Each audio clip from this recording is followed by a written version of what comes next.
Hello and welcome to Intruders TV. Today we're talking to Premal Shah of Kiva.org. Welcome, Premal. Tell us a little bit about yourself and Kiva. Sure. So Kiva is an online platform that lets you make a loan in $25 increments to a developing world entrepreneur. And it's a donation. It's not a donation. It's actually a loan. It's based on the whole concept of microfinance, which Mohammed Yunus of the Grameen Bank pioneered, and he recently won the Nobel Peace Prize for. And what this idea, what Kiva.org lets you do, is simply you can be a micro lender to an entrepreneur or small business in the developing world with your PayPal account or your credit card. Right. So you're kind of the marketplace for bringing people who are willing to lend money, and then the people who are going to borrow. How's it structured? So I come to the site with my credit card. Let's say I want to lend $20, right?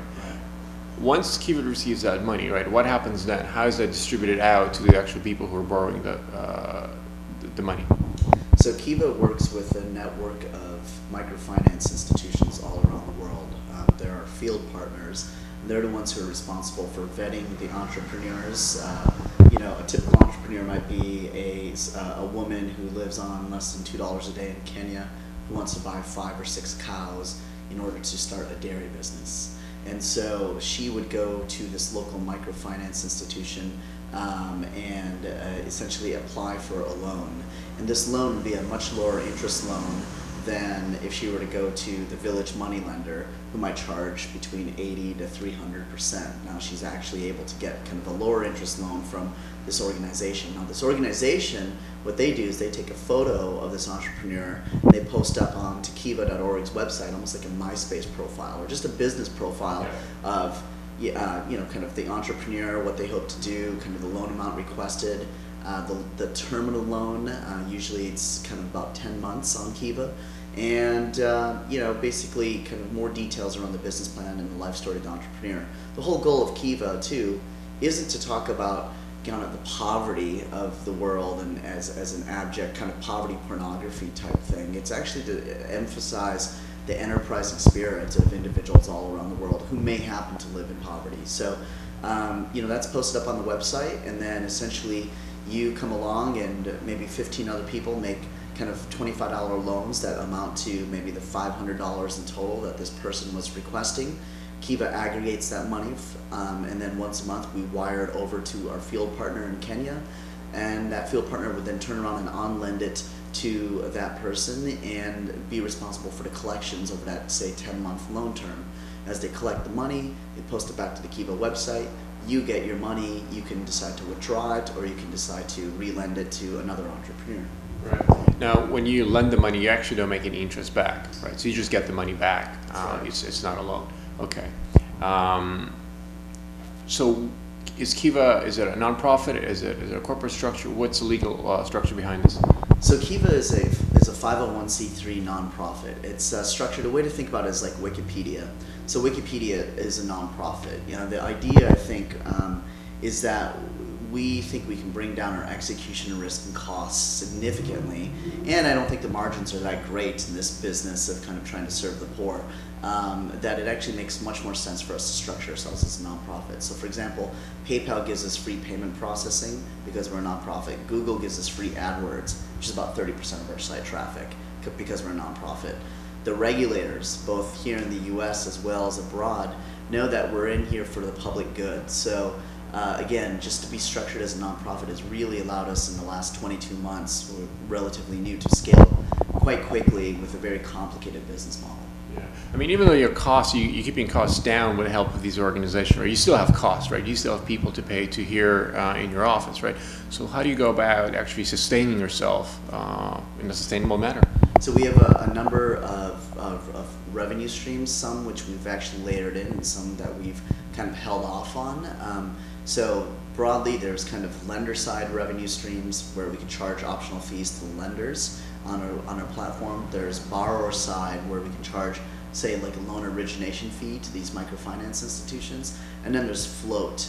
Today there's about $10 million swirling around the Kiva system, and that's growing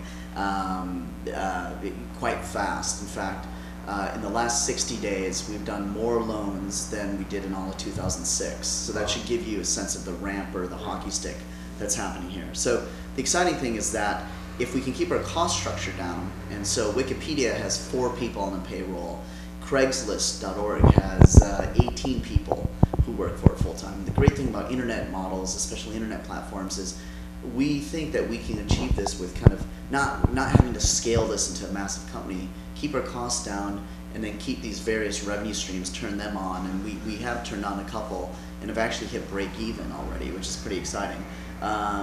That we should be able to continue to scale and grow and not be one of these limping along nonprofit organizations, but rather really just a Web 2.0 company that happens to have a 501c3 nonprofit status. Yeah, that's awesome. So what's the story behind Kiva, right? How did you come up with the idea? What drove you to do this? So Kiva was actually an idea that was, I'm sure a lot of people had this idea.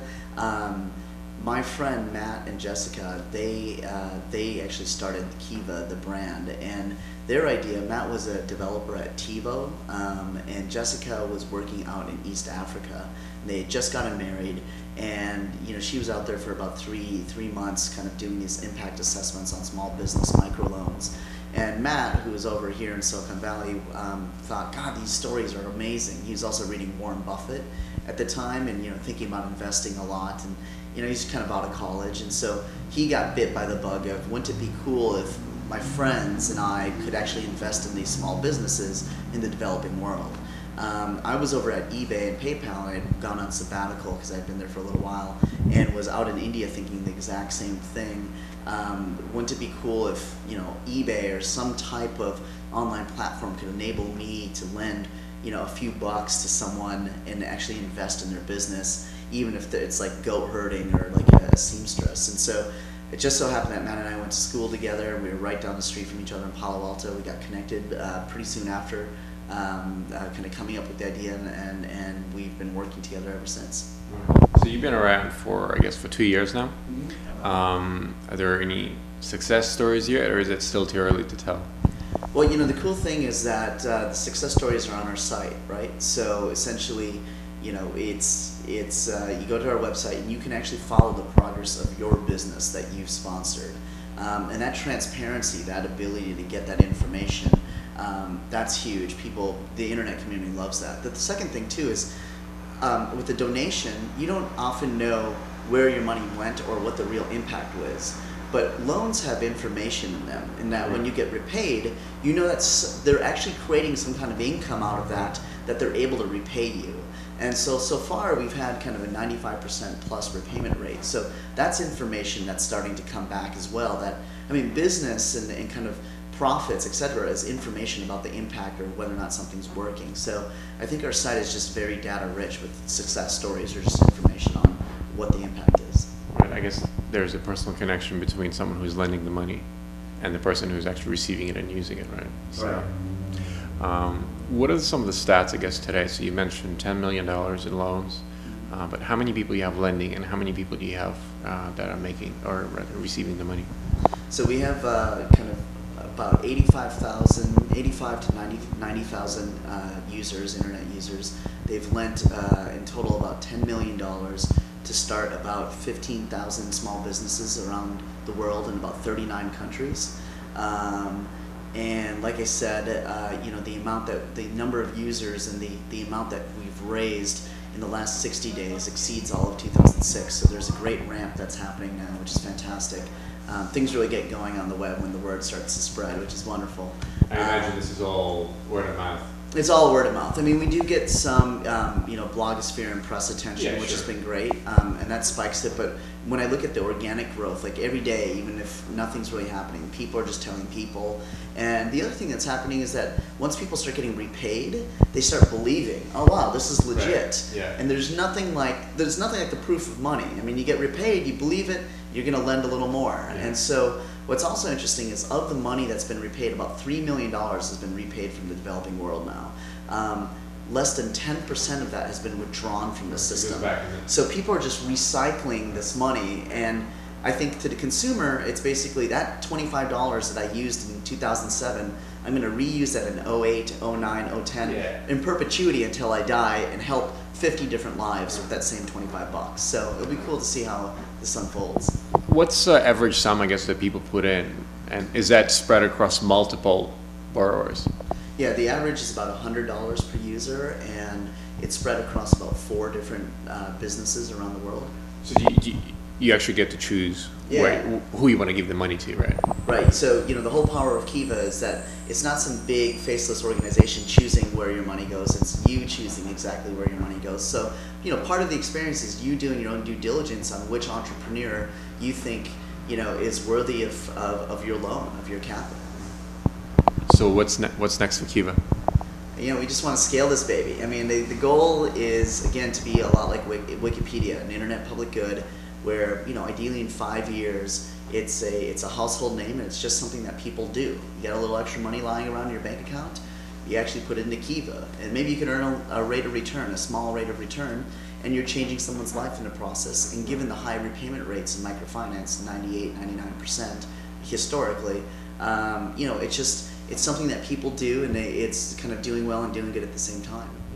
I guess, I get paid something like 0.25% interest on my bank, right? So basically, I don't get paid anything with check account. And if I have the opportunity to make the same, even if I don't, but it's helping people, right? I imagine the vast majority of people will actually go for it, right? As long as they know about Kiva, they trust about it, the model works, right? Most people say, this is a good deed. Yeah, that's exactly right. I think, one of the things that the internet can do is really bring down the friction, or to paint the hassle factor of trying to do the thing that you really want to do, whether that's, buying something or connecting with someone else, or in this case, doing something that changes someone else's life. The fact that you get your $25 back and that you can liquidate it and use it to buy lunch later on, we try to make it as almost easy as possible to participate in changing someone else's life. How do you deal with risk? So there's 3 types of risks on the Kiva platform. The first risk is entrepreneur level, that your entrepreneur defaults on the loan. Maybe crop failure, maybe illness, HIV/AIDS. I mean, there's all sorts of reasons that could contribute. Maybe just, they took the money, they used it for a consumptive purpose, like their daughter's wedding, and not a productive purpose, and no longer can pay you back. So that's risk number 1. Risk number 2 is what we call field partner risk. We work with these organizations on the ground to do the vetting of these entrepreneurs and then to administer your loan. And that field partner may go out of business. That field partner may embezzle a part of that money and not actually disperse it to that person and dutifully as they should. So that's a risk. And then the third risk is country risk, right? So what if the Ugandan shilling crashes? We work in Iraq and Afghanistan.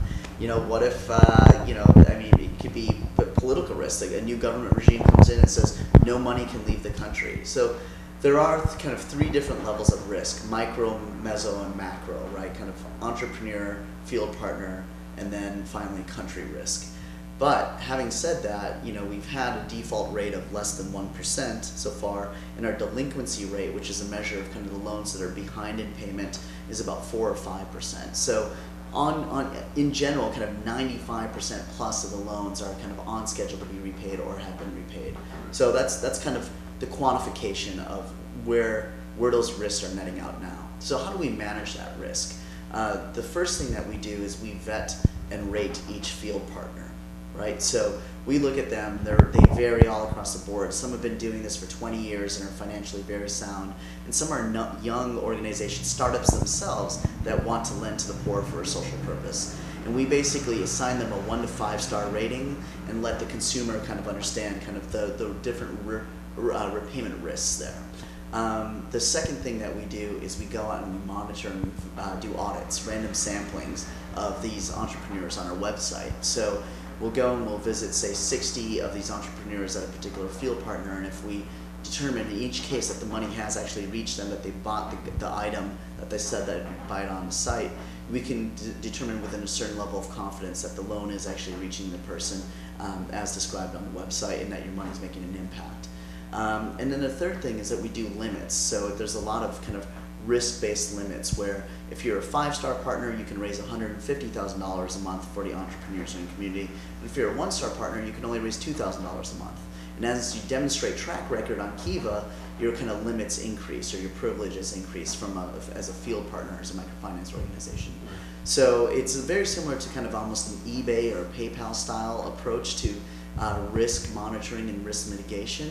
And I think you can't eliminate risk, but you can manage it so that by and large, people have this new way to do good in the world. So you're applying some of the lessons you learned at PayPal?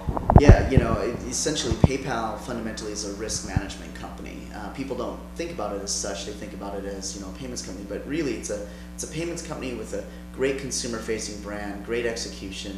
I spent 6 years there, but the fundamental core competency was risk management, because it's so easy with PayPal. In the beginning days, if you're a waiter in a restaurant, you could take a credit card and you could stick it into PayPal and send yourself money and liquidate that cash. I mean, fraud could have been rampant and could have destroyed the business model. And what PayPal did is one, it hired a lot of great people, and two, it really cracked down on fraud through back-end systems that would basically track a lot of transactions, through like monitoring and random sampling, and then through kind of front-end systems where as the user authenticates themselves, i.e. they add a bank account and get verified, their limits, etc. increase. And these are the kind of lessons that we can apply to Kiva, which is as you kind of authenticate yourself as one of these field partners, for example, your star rating increases and you can raise more money. Or the lessons of eBay, which is as you've proved repayment performance over time, more and more people are going to lend to the businesses that you've listed. And that's essentially kind of our risk management system. Premal Shah, CEO of Kiva.org. Thank you very much.